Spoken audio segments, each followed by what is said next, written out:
اسمعوا إذاعة شعار التوحيد أجيه 96.1 FM لانتشار علم الكتاب والسنة على فهم السلف الصالح. Bismillahirrahmanirrahim.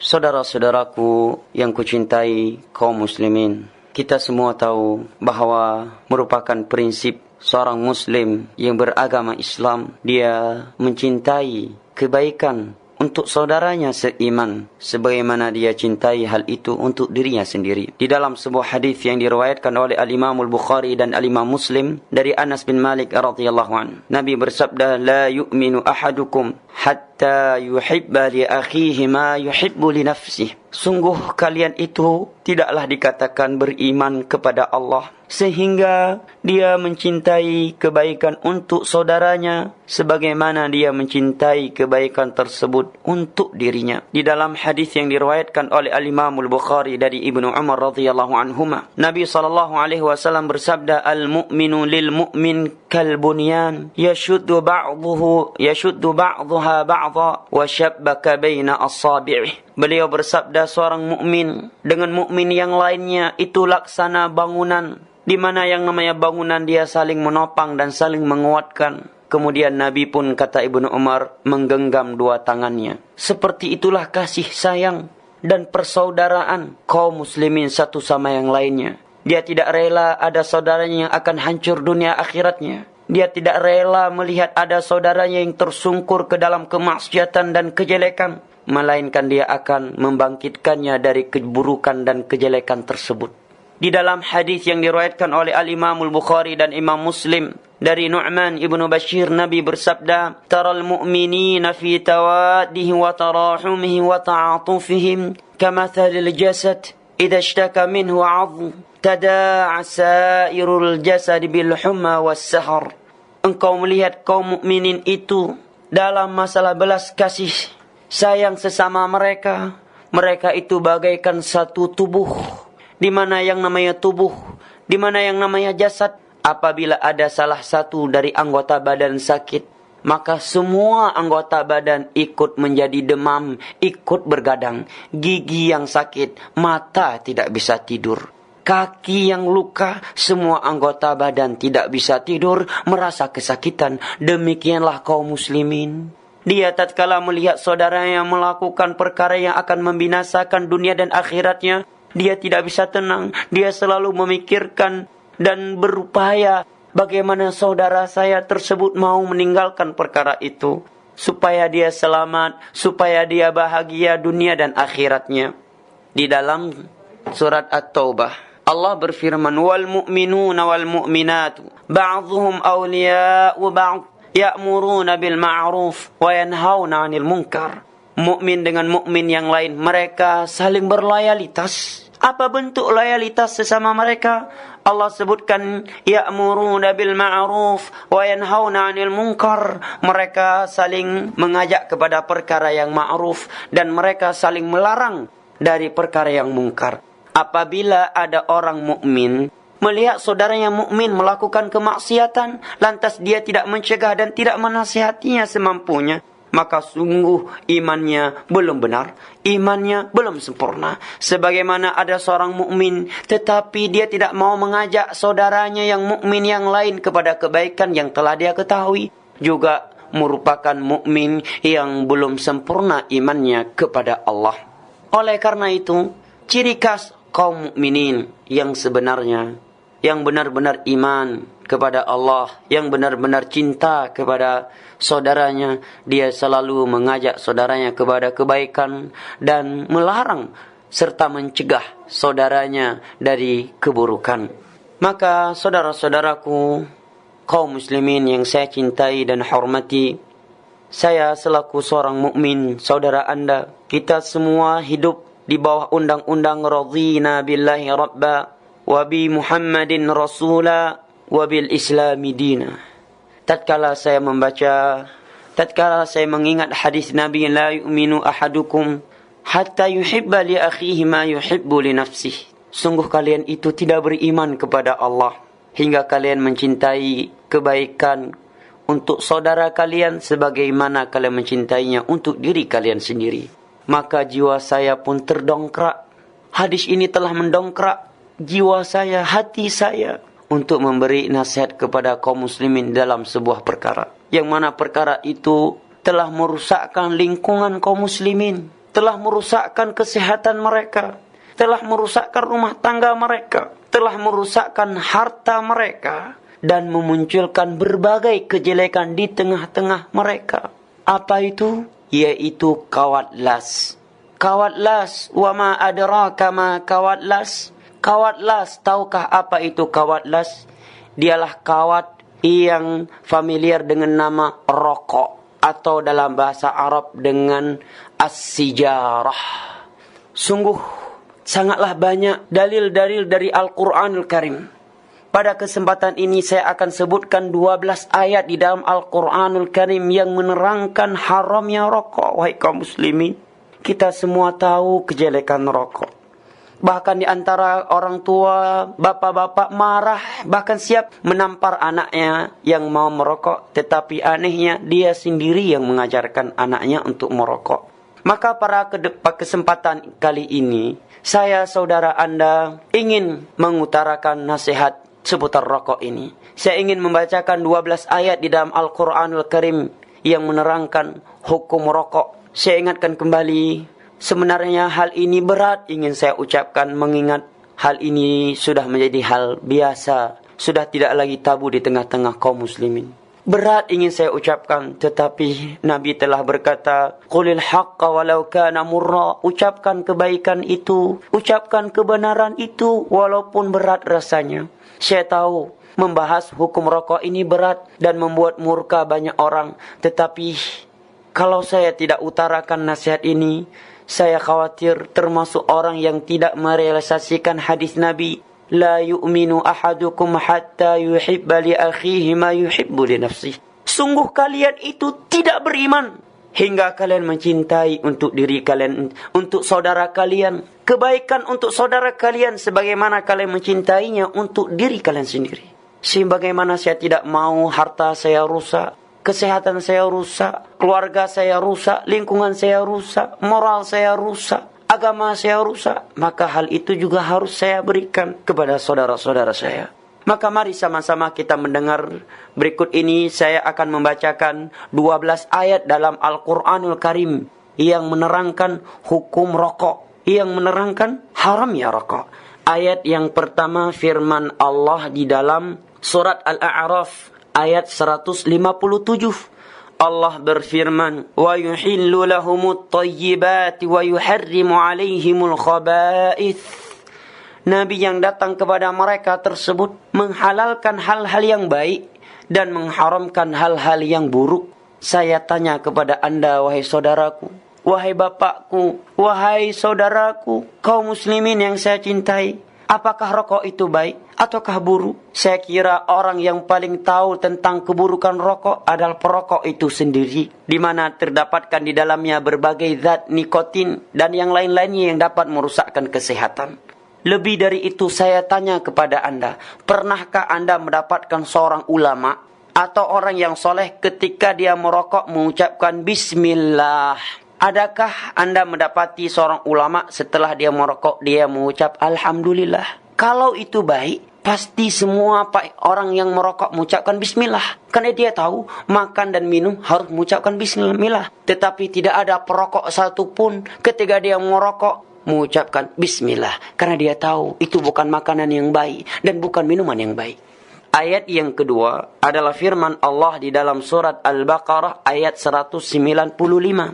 Allah berfirman, "Wala tulqu aydiyakum ila tahlukati wa ahsinu, innallaha yuhibbul muhsinin." Jangan kalian menjerumuskan diri-diri kalian ke dalam kebinasaan dan berbuat baiklah. Sungguh Allah itu mencintai orang-orang yang berbuat baik. Saya tanya kepada Anda, bukankah rokok itu dapat mematikan, dapat merusakkan dan dapat membinasakan? Betapa banyak penyakit yang lahir di balik rokok itu. Ayat yang ketiga di dalam Al-Quranul Karim, surat Al-A'raf, Allah menyebutkan intisari dakwah Nabi. Di antaranya Allah menyatakan alladzina yattabi'una ar-rasula an-nabiyyil ummiyal ladzi yajidunahu maktuban 'indahum fit Taurati wal Injil ya'muruhum bil ma'ruf wa yanhahum 'anil munkar wa yuhillu lahum at-tayyibati wa yuharrimu 'alaihimul khaba'ith. Sesungguhnya orang-orang yang mereka mengikuti Rasul Nabi yang ummi, yang telah mereka dapati tertulis di sisi mereka di dalam Taurat dan Injil, Nabi itu mengajak kepada yang ma'ruf. Nabi itu melarang dari yang namanya mungkar. Nabi itu menghalalkan hal-hal yang baik untuk kesehatan mereka dan mengharamkan hal-hal yang itu buruk untuk kesehatan mereka. Berarti kalau kita masih merokok dan kita tahu itu hal yang buruk, berarti kita belum mengikuti atau merealisasikan hadis di atas tadi. Ya, hadis di atas tadi. Subhanallah. Ayat yang keempat adalah firman Allah di dalam surat An-Nisa ayat 29. Allah berfirman, وَلَا تَقْتُلُوا أَنفُسَكُمْ إِنَّ اللَّهَ كَانَ بِكُمْ رَحِيمًا. Janganlah kalian membunuh diri-diri kalian. Sesungguhnya Allah itu zat yang sangat penyayang kepada kalian. Di rokok itu ditulis, ya, ketika dijual ditulis di bawah rokok, rokok dapat membunuhmu. Sebagaimana di baygon, hati-hati jangan dekat, mabuk, bisa mati. Jadi apa bedanya orang menghirup rokok dengan orang yang menghirup baygon? Ayat yang berikutnya yang menerangkan hukum rokok adalah firman Allah di dalam surat Al-Isra. Firman Allah di dalam surat Al-Isra. Allah berfirman dalam ayat 27, وَلَا تُبَذِّرْ تَبْذِيرًا إِنَّ الْمُبَذِّرِينَ كَانُوا إِخْوَانَ شَيَاطِينَ. Jangan sekali-kali engkau melakukan mubazir. Karena orang-orang yang melakukan mubazir, mereka adalah saudara-saudara setan. Pelaku mubazir, saudara setan. Apa itu mubazir? Para ulama menyebutkan, al-mubazir huwa alladhi yunfiqu malahu fi ma'siyatin abada. Mubazir itu menggunakan harta dalam perkara yang tidak diperbolehkan oleh agama. Kita tahu ayat-ayat di atas tadi tentang tidak bolehnya merokok. Maka orang yang menggunakan hartanya untuk rokok, berarti dia telah melakukan mubazir. Walaupun sedikit uangnya. Hai tirbe tagai tiba matang tiwro leheba paling le. Kan hana lebih peng. Tetap dinamakan mubazir. Walaupun 1 sen kita gunakan, apabila itu dalam perkara yang tidak boleh, itu sudah dinamakan mubazir. Kalau Anda melakukan mubazir, maka Allah telah menyatakan kanu ikhwana syayatin, pelaku mubazir itu saudara setan.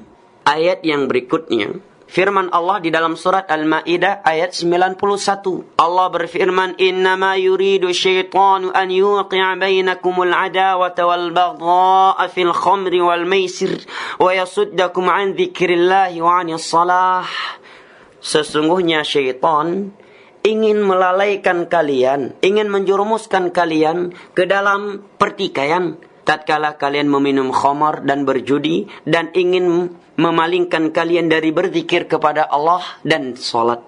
Saya tanya kepada Anda, bukankah betapa banyak orang meninggalkan salat jamaah karena gara-gara sedang merokok? Begitu muadzin mengumandangkan hayya 'alas shalah, hayya 'alal falah, rokok baru itu umat tanggung terhadap pabih oleh menanbih rokok kali sembahyang jamaah. Subhanallah. Dalil berikutnya, ayat berikutnya firman Allah di dalam surat Al-An'am ayat 151. Allah berfirman, وَلَا تَقْرَبُوا الْفَوَاحِشَ مَا ظَهَرَ مِنْهَا وَمَا بَطَنَ. Jangan kalian mendekati fahisyah, baik yang nampak maupun yang tidak nampak. Fahisyah itu, kata para ulama, al-fi'lu alladhi yastafhishuhun nas, adalah perbuatan yang manusia menganggap itu perkara yang buruk, perkara yang kotor.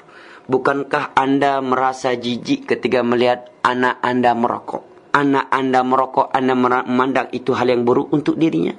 Lantas kenapa Anda malah mengajarkan hal itu? Ayat yang berikutnya yang menjelaskan tentang hukum rokok adalah firman Allah di dalam surat An-Nisa. Ayat yang kelima, Allah berfirman, وَلَا تُؤْتُوا السُّفَهَاءَ أَمْوَالَكُمْ.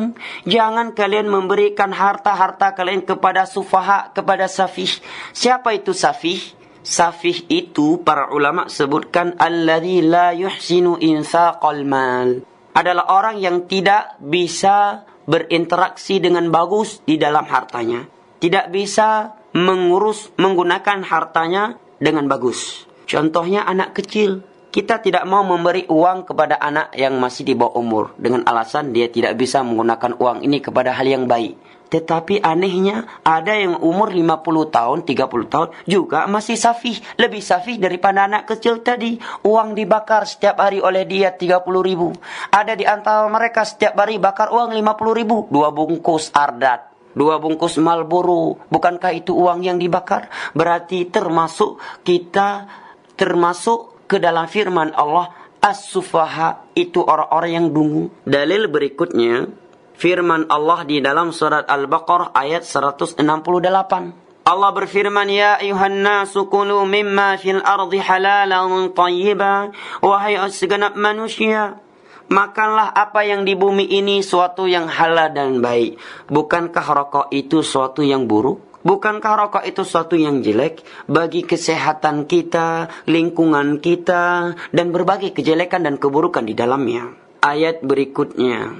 Di dalam surat Al-Ma'idah ayat 100 Allah berfirman, "Qul la yastawil khabith wa tayyib, walau a'jabaka kathratul khabith, fattaqullaha ya ulil albabi la'allakum tuflihun." Katakanlah tidak sama suatu yang buruk dengan suatu yang baik. Walaupun hal yang buruk itu banyak.